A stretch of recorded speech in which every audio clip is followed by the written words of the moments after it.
वक्रतुण्ड महाकाय सूर्यकोटि समप्रभ निर्विघ्नं कुरु मे देव सर्वकार्येषु सर्वदा।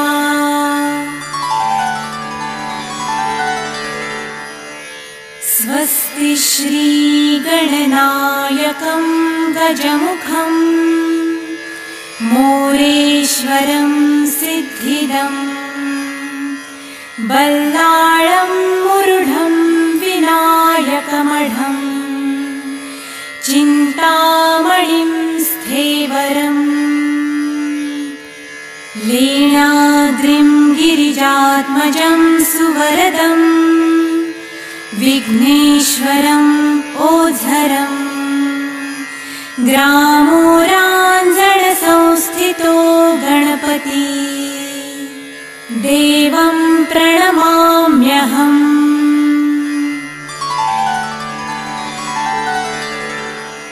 श्री गणपति स्तोत्र।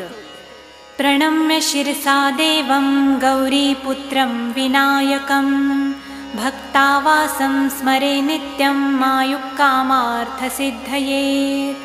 प्रथमं वक्रतुण्डं च एकदन्तं द्वितीयकं तृतीयं कृष्णपिङ्गाक्षं गजवक्त्रं चतुर्थकं लम्बोदरं पञ्चमं च षष्ठं विकटमेव च सप्तमं विघ्नराजेन्द्रं धूम्रवर्णं तथाष्टमं नवमं भालचन्द्रं च दशमं तु विनायकम् एकादशं गणपति द्वादशं तु गजाननं द्वादशैतानि नामानि त्रिसन्ध्यं यः पठेन्नरः न च विघ्नभयं तस्य सर्वसिद्धिकरं प्रभो। विद्यार्थी लभते विद्यां धनार्थी लभते धनं पुत्रार्थी लभते पुत्रान् मोक्षार्थी लभते गतिं। जपेद् गणपति स्तोत्रं षड्भिर्मासं फलं लभेत् संवत्सरेण सिद्धिं च लभते नात्र संशयः। अष्टभ्यो ब्राह्मणेभ्यश्च लिखित्वा यात् समर्पयेत् तस्य विद्या भवेत् सर्वा गणेशस्य प्रसादतः। इति श्री नारदपुराणे संकटनिरसन नाम गणेशस्तोत्रं सम्पूर्णम्। श्री सीतारामचन्द्रार्पणमस्तु।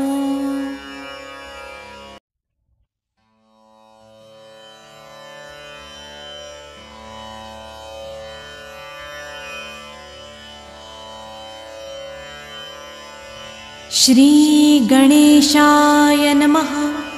ॐ भद्रं कर्णेभिः शृणुयाम देवः भद्रं पश्येमाक्षभिर्यजत्रः स्थिरैरङ्गैस्तुष्टुवास्तनूभिः व्यशेम देवहितं यदायुः। ॐ स्वस्ति न इन्द्रो वृद्धश्रवाः स्वस्ति नः पूषा विश्ववेदाः स्वस्ति नस्ताश्रौ वरिष्ठनेमिः स्वस्ति नो बृहस्पतिर्दधातु। ॐ शान्तिः शान्तिः शान्तिः। ॐ नमस्ते गणपतये। त्वमेव प्रत्यक्षं तत्त्वमसि त्वमेव केवलं कर्तासि त्वमेव केवलं धर्तासि त्वमेव केवलं हर्तासि त्वमेव सर्वं खल्विदं ब्रह्मासि। त्वं साक्षात् आत्मासि नित्यम्। ऋतं वच्मि सत्यं वच्मि अवत्वं माम् अववक्तारम् अवश्रोतारम् अवदातारम् अवधातारम् अवानुचानमवाप्तये अवशिष्यम् अवपश्चात्तात् अवपुरस्तात् अवोत्तरात्तात् अवदक्षिणात्तात् अवचोर्ध्वात्तात् अवाधरात्तात् सर्वतो मां पाहि पाहि समन्तात्।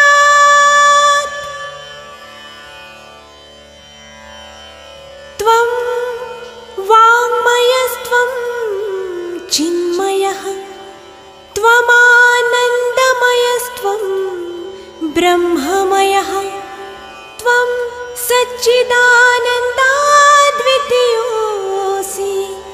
त्वं प्रत्यक्षं ब्रह्मासि। त्वं ज्ञानमयो विज्ञानमयोऽसि। सर्वं जगदिदं त्वत्तो जायते सर्वं जगदिदं त्वत्तस्तिष्ठति सर्वं जगदिदं त्वयि लयमेष्यति सर्वं जगदिदं त्वयि प्रत्येति। त्वं भूमिरापो नलो निलो नमः। त्वं चत्वारि वाक्पदानि। त्वं गुणत्रयातीतः त्वम् अवस्थात्रयातीतः त्वं देहत्रयातीतः त्वं कालत्रयातीतः त्वं मूलाधारस्थितोऽसि नित्यम्।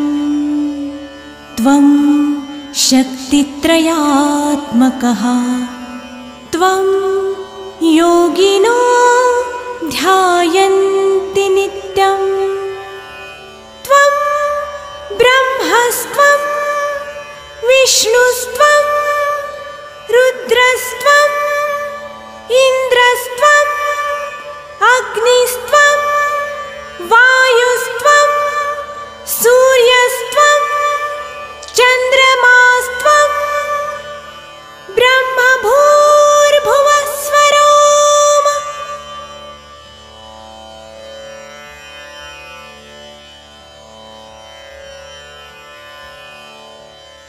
गणादिपूर्वमुच्चार्य वर्णादि तदनन्तरम् अनुस्वार परतरः अर्धेन्दुलसितम् तारेण रुद्धम् एतत्तवमनुस्वरूपम् गकारः पूर्वरूपम् अकारो मध्यमरूपम् अनुस्वारश्चान्त्यरूपम् बिन्दुरुत्तररूपम् नादः सन्धानम् संहिता सन्धिः सैषा गणेशविद्या गणकऋषिः निजृद्गायत्री छन्दः गणपतिर्देवता। ॐ गं गणपतये नमः। एकदन्ताय विद्महे वक्रतुण्डाय धीमहि तन्नो दन्तिः प्रचोदयात्। एकदन्तं चतुर्हस्तं पाशम् अंकुशधारिणम् रदं च वरदं हस्तै बिभ्राणं मूषकध्वजम् रक्तं लम्बोदरं शूर्पकर्णकं रक्तवाससं रक्तगन्धानुलिप्ताङ्गं रक्तपुष्पैः सुपूजितम् भक्तानुकम्पिनं देवं जगत्कारणम् अच्युतम् आविर्भूतं च सृष्टादौ प्रकृतिः पुरुषात् परम् एवं ध्यायति यो नित्यं स योगी योगिनां वरः। नमो व्रातपतये नमो गणपतये नमः प्रमथपतये नमस्तेस्तु लम्बोदराय एकदन्ताय विघ्ननाशिने शिवसुताय श्रीवरदमूर्तये नमो नमः।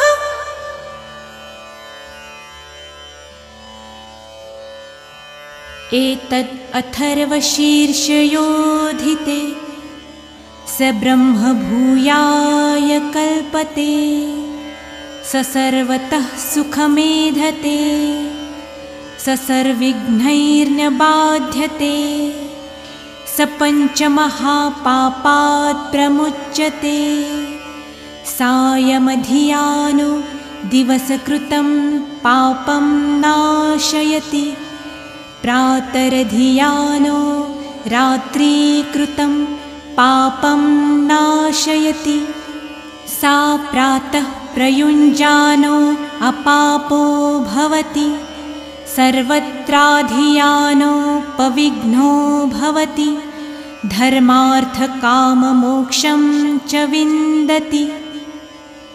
इदम् अथर्वशीर्षम् अशिष्याय न देयम् यो यदि मोहाद्यास्यति स पापीयान् भवति।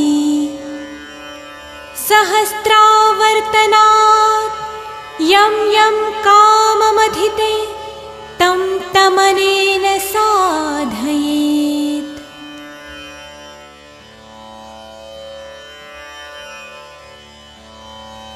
अनेन गणपतिम् अभिषिञ्चति स वाग्मी भवति चतुर्थ्यामनश्नन् जपति स विद्यावान् भवति इति अथर्वणवाक्यं ब्रह्माद्यावर्णं विद्यात् न बिभेति कदाचनेति।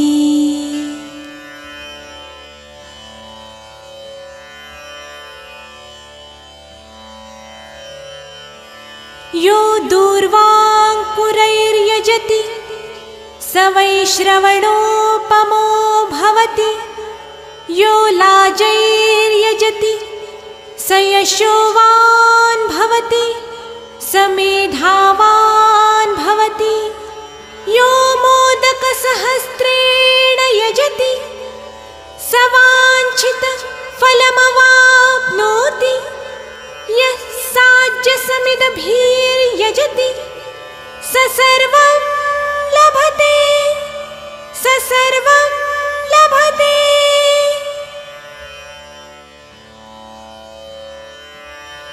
अष्टौ ब्राह्मणान् सम्यग् ग्राहयित्वा सूर्यवर्चस्वी भवति सूर्यग्रहे महानद्यां प्रतिमासन्निधौ वा जप्त्वा सिद्धमन्त्रो भवति महाविघ्नात् प्रमुच्यते महादोषात् प्रमुच्यते महापापात् प्रमुच्यते महाप्रत्यवायात् प्रमुच्यते स सर्वविद् भवति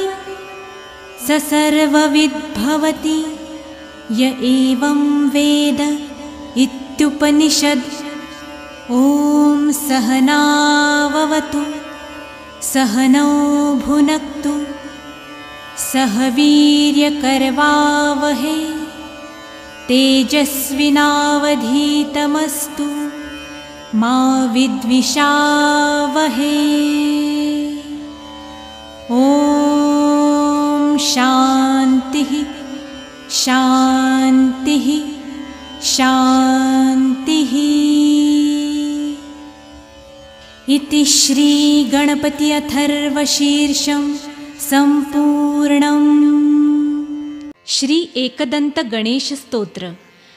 श्री गणेशाय नमः। मदासुरं सुशान्तं वै दृष्ट्वा विष्णुमुखासुरा भृग्वादयश्च मुनय एकदन्तं समाययुः। प्रणम्य तं प्रपूज्यादौ पुनस्तं नेमुरादरात्। तुष्टुवर्हर्षसंयुक्ता एकदन्तं गणेश्वरं देवर्षय ऊचुः।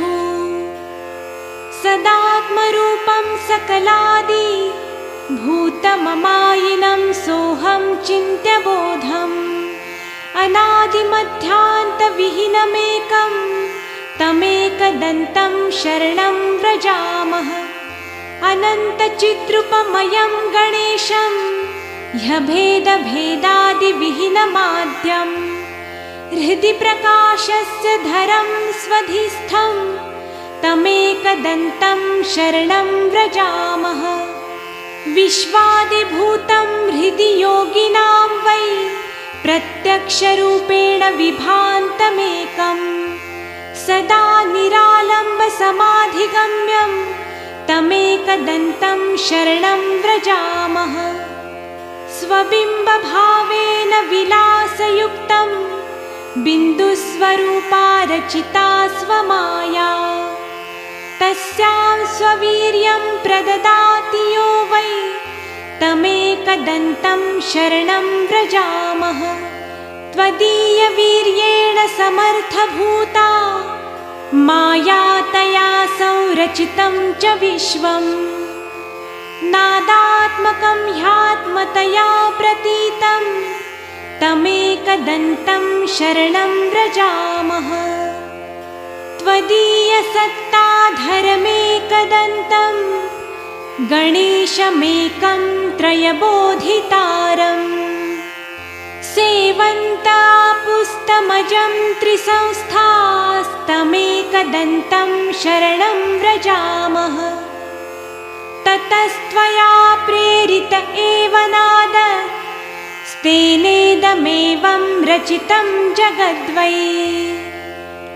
आनन्दरूपं समभावसंस्थं तमेकदन्तं शरणं व्रजामः।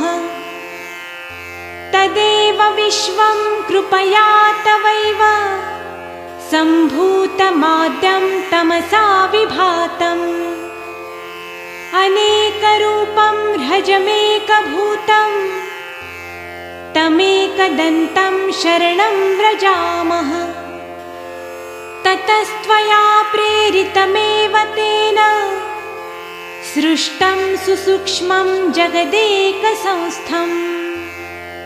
सत्त्वात्मकं श्वेतमनन्तमाद्यं तमेकदन्तं शरणं व्रजामः।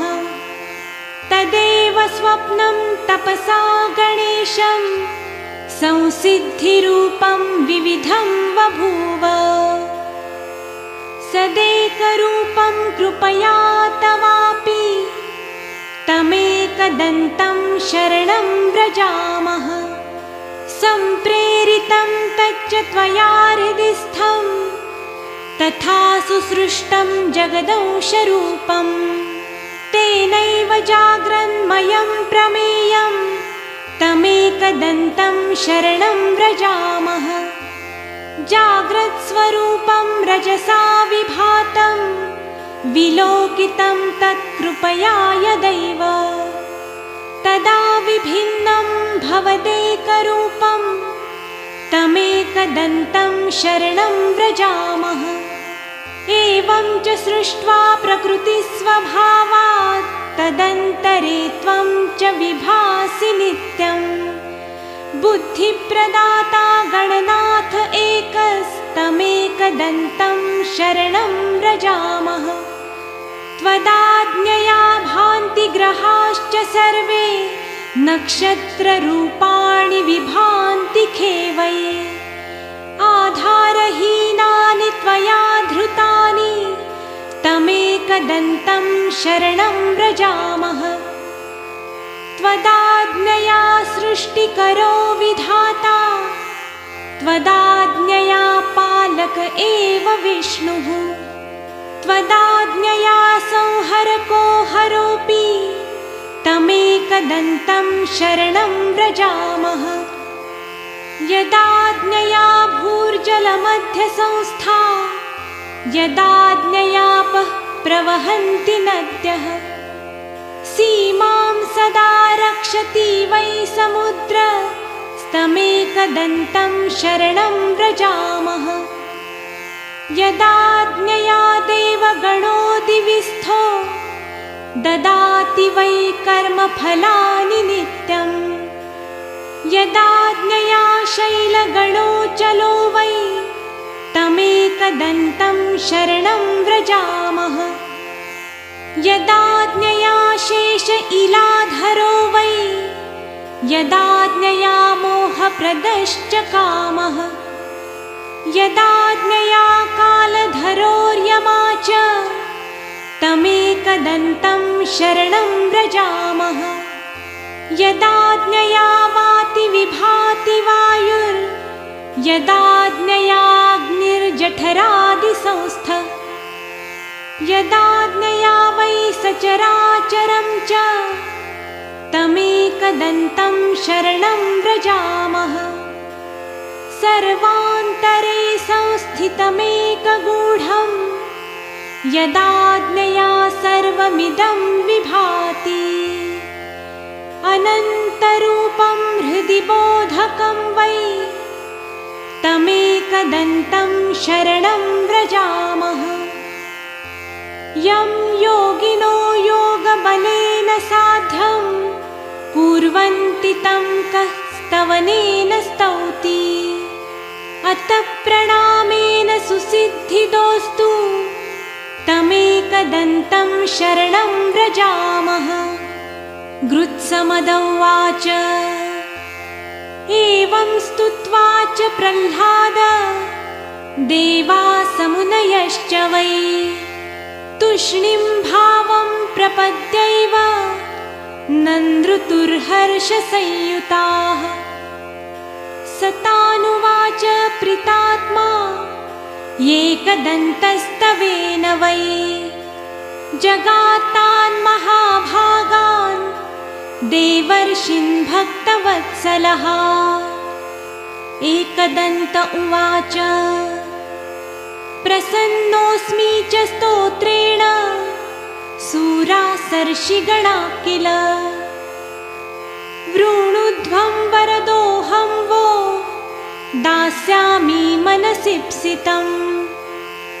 भवत्कृतं मदीयं वै, स्तोत्रं प्रीतिप्रदं मम। भविष्यति न सन्देहः, सर्वसिद्धिप्रदायकम्। यं यमिच्छति तं तं वै, दास्यामि स्तोत्रपाठतः। पुत्रपौत्रादिकं सर्वं, लभते धनधान्यकम्। गजाश्वादिकमन्त्यन्तं, राज्यभोगं लभेत् ध्रुवम्।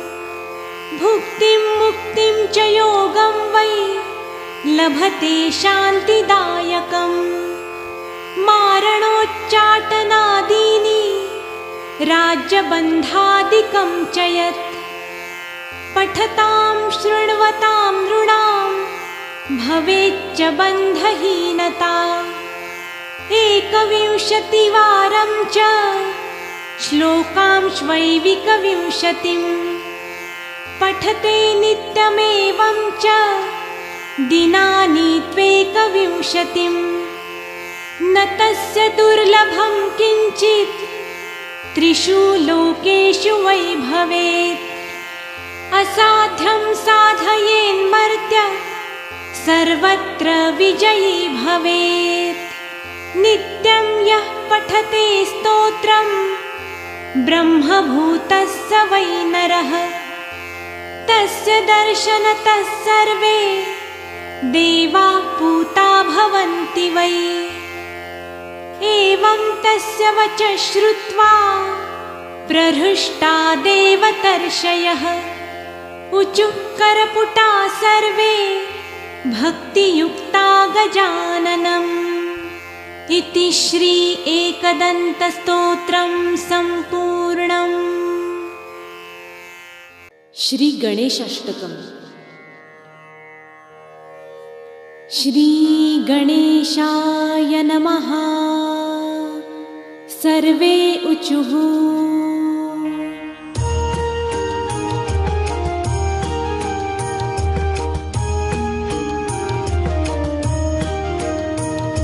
यतोऽनन्तशक्तिरनन्ताश्च जीवा यतो निर्गुणादप्रमेया गुणास्ते यतो भाति सर्वं त्रिधा भेदभिन्नं सदा तं गणेशं नमामो भजामः।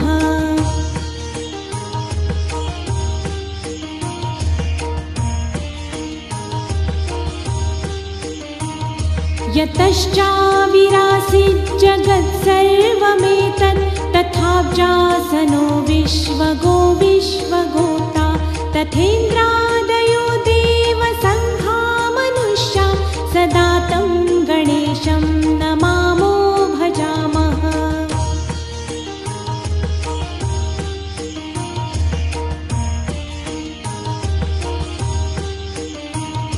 यतो वह्निभानुभवो भूर्जलं च यतः सागराश्चन्द्रमा व्योमवायुः यतस्थावरा जङ्गमा वृक्षसङ्घा सदा तं गणेशं नमामो भजामः।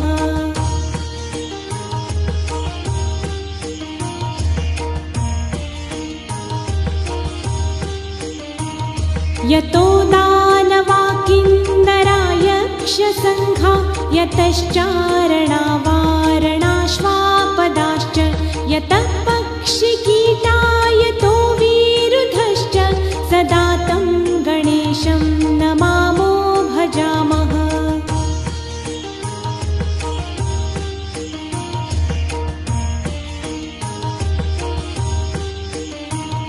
यतो बुद्धिरज्ञाननाशो मुमुक्षो यतः सम्पदो भक्तसन्तोषिकास्यु यतो विघ्ननाशो यतः कार्यसिद्धि सदा तं गणेशं नमामो भजामः।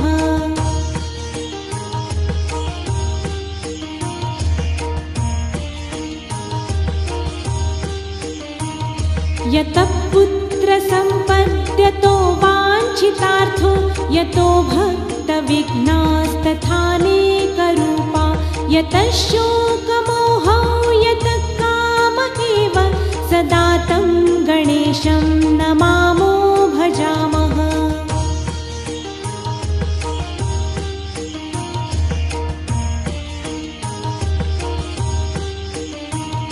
यतोऽनन्तशक्तिसशेषो बभूव धराधारणेनेकरूपे च शक्त यतोऽनेकधा स्वर्गलोकाहिनाना सदा तं गणेशं नमामो भजामः।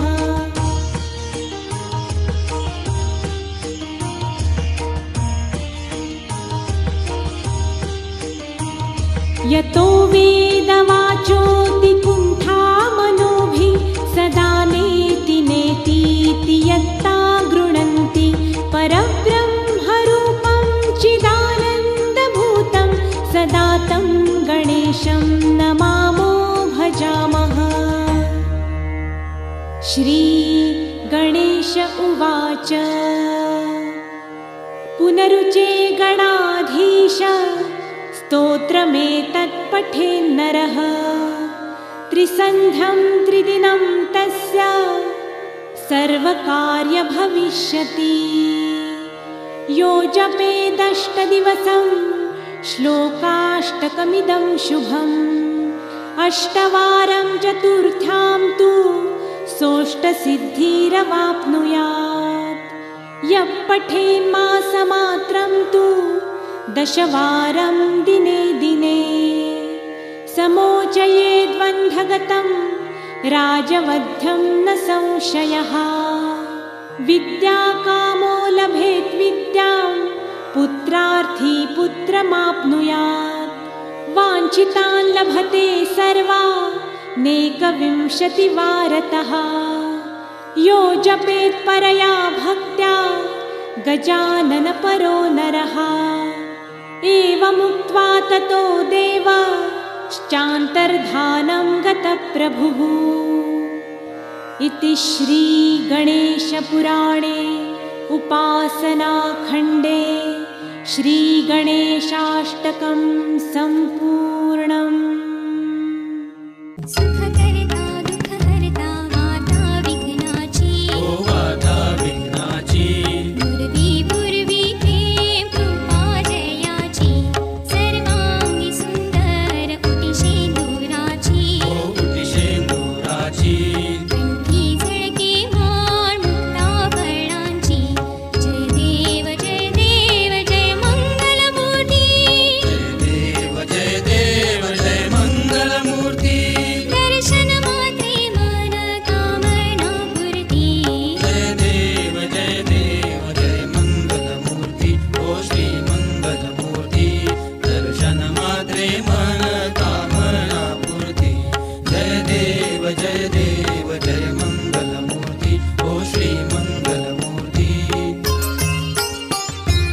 रत्न खचित पारा तुझ गौरी कुमरा, तुझ गौरी कुमरा, चंदनाची ओटी कुंकुम केशरा, चंदनाची उटी कुंकुम केशरा, हिरे जडित मुकुट शोभतो भरा, शोभतो बरा, ऋण सुणती नूपुरे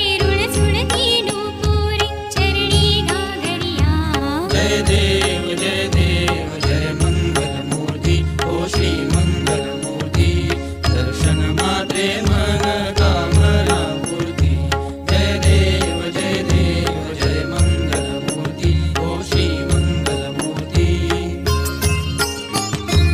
लंबोदर पीतांबर फणीवर बंधना, ओ फणीवर वंदना, सरळ सोंड वक्र तुंड त्रिनयना, सरळ सोंड वक्र तुंड त्रिनयना, दास रामाचा वाट पाहे सदना, वाट पाहे सदना, संकटी पावावे निर्वाणी रक्षावे सुरवर वंदना, जय देव जय मंगलमूर्ती, ओ श्री मंगलमूर्ती, दर्शन मात्रे मन कामना पूर्ती, जय देव जय मंगलमूर्ती, ओ श्री मंगलमूर्ती।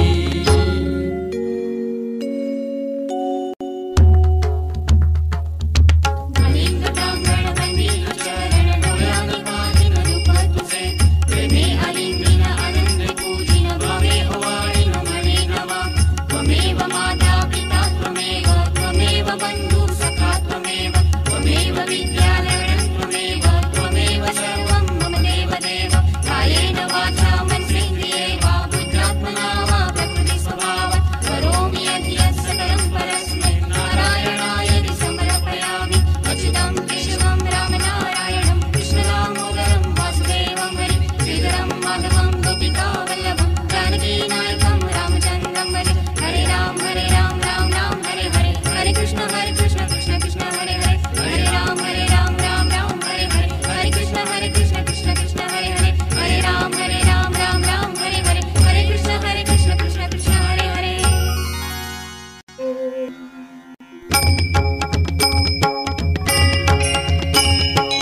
मोरया मोरया मंगलमूर्ती मोरया, मोरया मोरया मंगलमूर्ती मोरया, मोरया मोरया गणपती बाप्पा मोरया, मोरया मोरया गणपती बाप्पा मोरया, मोरया मोरया सिद्धिविनायक मोरया, मोरया मोरया सिद्धिविनायक मोरया,